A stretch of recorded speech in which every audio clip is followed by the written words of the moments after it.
И понеже имаме лирически герой, който току-що обявих в предната песен, сега тази следващата няма как да не я посвети на теб, защото всеки път, като си спомня как сте ми помагали с Елит, вие не знаете, една бърза история. Това е 2011 година, аз ще ходя да представям България на Евровизия в Германия, обаче има турней. Националната телевизия няма пари да ме прати, примерно в Атина, където ме канят, и аз нямам с какво да отида. И се обаждам на Елена и я моля за помощ. И тя, и Сашо, и Катя, и Алекс ми помагат. И отиваме и пеем в националната гръцка телевизия на инат, за да я представим. Много ви благодаря. Ето тази песен сега звучи за вас специално, Петрелийски. И за всички инати. Като Николай, дето не се отказа това момче, бе.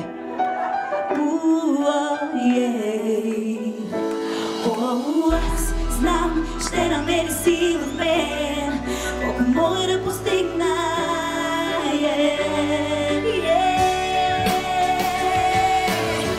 Няма да пречупя всичко в мен, няма да ме вие пак сломена, няма как да стигна там до мен. Няма да намерят път към мен, няма да отнемат моята вяра, искат да погледнат пак над мен.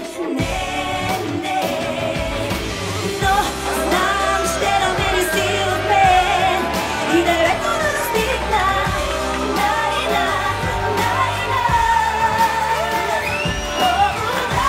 Знам, силата ще бъде с мен, колко може да достигнем, колко може да постигнем.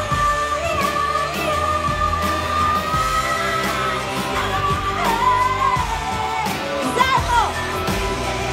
Да, ние може да постигнем! Заедно можем да постигнем всичко, от което мечтаем. Не го забравяйте.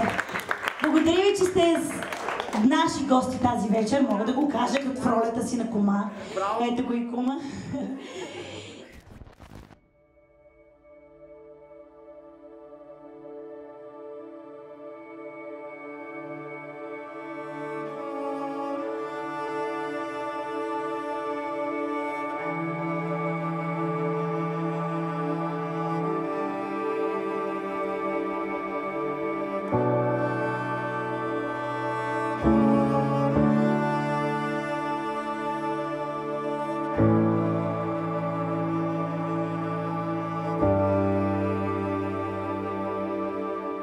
Всеки ден по пътя си срещаме неизброимо количество лица на хора.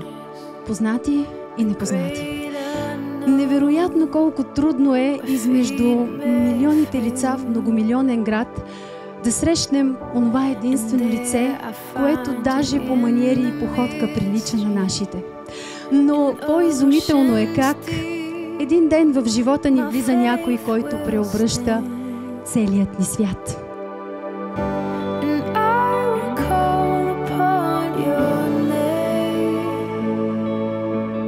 И дори да се намираме на обичайно място или на някоя загубена географска точка, той се превръща в точка на картата на живота ни, която го разделя на до и после.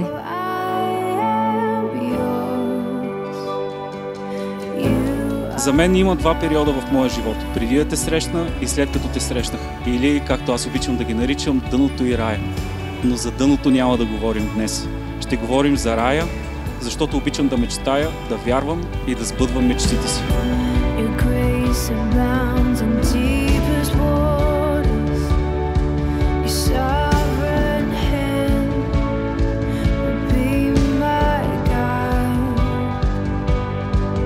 Елена, през годините, в които сме заедно, не съм спирал да ти благодаря и да ти обяснявам колко огромен късмет имам, че съдбата направи така, че да те срещна.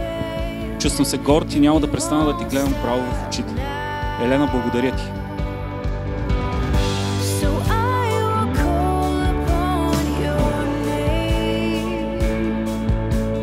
Ти си първото нещо в живота ми, което си позволих без разум. Не мислех за първи път в живота си. Просто се оставих да усещам за първи път в живота си. И за това и днешния ден е чудо. Това, че аз и ти днес сме в главните роли, е чудо. Това чудо дължим на теб.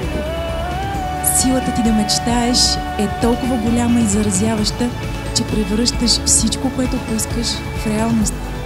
Ти превърна в реалност нещо, което беше напълно немислимо и недопустимо. Това твое умение ме удивлява всеки път.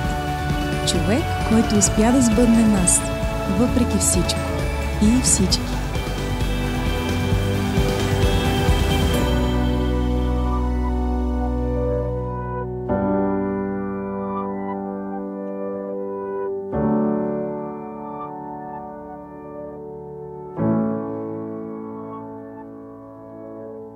Навярно, тези моменти са чудните, които ни подсказват, че животът ни очаква в нашият спектакъл, и последните, в които осъзнаваме, че няма никой друг, който ще го изиграе по-добре от нас двамата.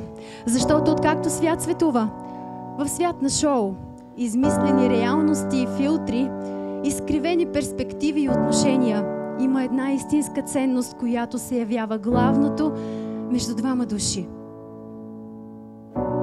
Spirit, lead me where my trust is without borders. Let me walk upon the waters wherever you would call me. Take me deeper than my feet could ever wander, and my faith would be made stronger in the presence of my Savior. Благодаря ти, че ме приемаш такъв какъвто съм. Знам, че ти е много трудно и понякога почти невъзможно, но винаги е забележително, че и двамата осъзнаваме колко е важно да вървим заедно напред и да приемаме другия до нас, заедно с различията и недостатъците му. Елена, с теб пораснах, повярвах и отново започнах да мечтая. Научих се да използвам думите с правилното им значение и смисъл. Научих се да бъда внимателен, да казвам истината, каквито и последствия тя да носи след това. Вярвам в теб и твоята истина е и моя истина. Знам, че ще дойдат години, в които няма да е същото. Но вярвам, силно вярвам, че погледнали в сините ти очи, ще видя същия този мъж, който сбъдна чудо пред очите ми. Сбъдна нас. Ти пося в мен желанието да поставям семейството на първо място преди всичко останало. Обещавам да те обичам безконечно, безпрецедентно и безкрайно. Обещавам, че ще те целувам и прегръщам по-често, да бъда мил, грижовен с теб и винаги ще ти карам да си усмихваш. Обещавам, че и аз винаги ще се усмихвам, най-вече когато гордо заявяваш, че съм твой съпруг. Обещавам, че винаги ще бъда честен и няма да поставям никого пред теб. Обещавам, че винаги ще вярвам в теб, в думите ти, в действията ти, дори и ако ти самата не си вярваш или нямаш силата да повярваш. Обещавам, че ще вървя до теб, дори пътят да е стотици хиляди километри. Обещавам, че ще се хвърля, ако куршум лети към теб. Обичам те. Знаеш каква съм? Обещанието за мен е с тежест на закон. Обещанието е отговорност.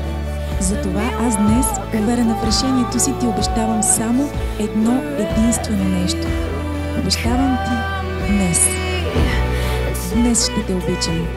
Днес ще ти вярвам. Днес ще съм на твоя страна. Днес ще те защитя. Днес ще подкрепя решението ти. Днес ще съм до теб. Днес ще те изслушам.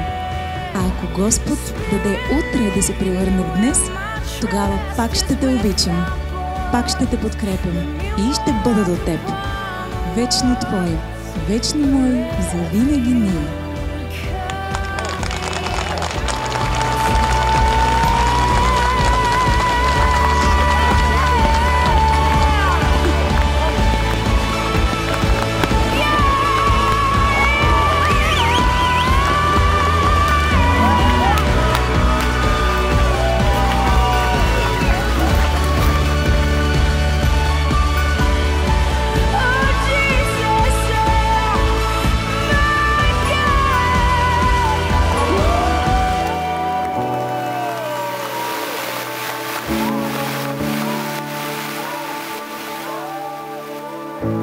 И когато този ден се превърне в история, припомняйте си, че в историята се раждаха и умираха цели империи.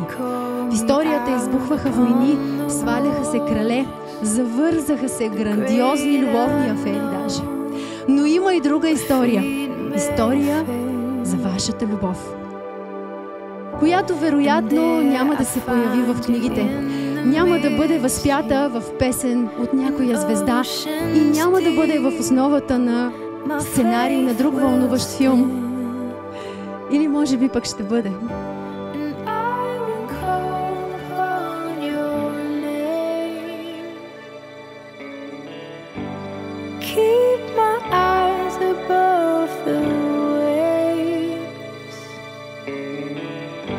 My soul